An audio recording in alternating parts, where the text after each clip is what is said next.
Question है कि सीटों को व्यवस्थित करना है, तो हम डायरेक्ट आंसर की ओर जाएंगे।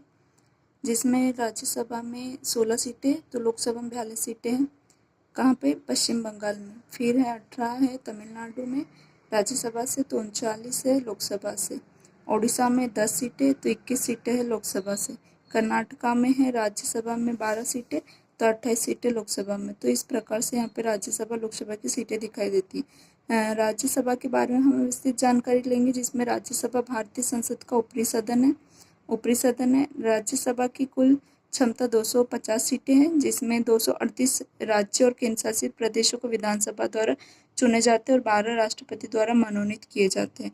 तो 238 है जो किससे मनोनीत किए जाते हैं? केंद्र शासित और राज्यों से, और 12 मनोनीत होते हैं।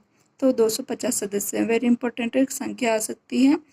और फिर ये आर्टिकल 80 के अनुसार राज्यों को उनकी जनसंख्या के आधार पर सीटें आवंटित की जाती हैं। फिर लोकसभा भारतीय संसद का निचला सदन है लोकसभा। 552 सीटें हैं इसमें, इससे 2 ज़्यादा है, 52 सीटें हैं, जिसमें 230 राज्यों के प्रतिनिधित्व करते हैं और 20 केंद्र शासित से और 2 राष्ट्रपति द्वारा एंग्लो इंडियन समुदाय से प्राप्त की जाती है।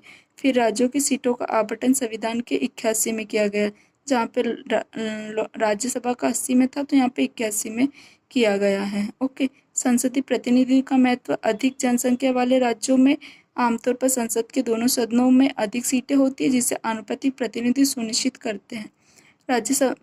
राज्यसभा राज्यों के समान प्रतिनिधित्व को सुनिश्चित करता है, क्योंकि संसद राज्यों और केंद्र शासित प्रदेशों को विधानसभा द्वारा चुने जाते हैं। ओके।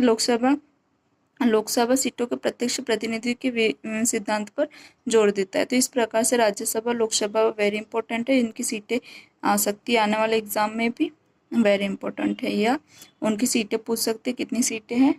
ओके।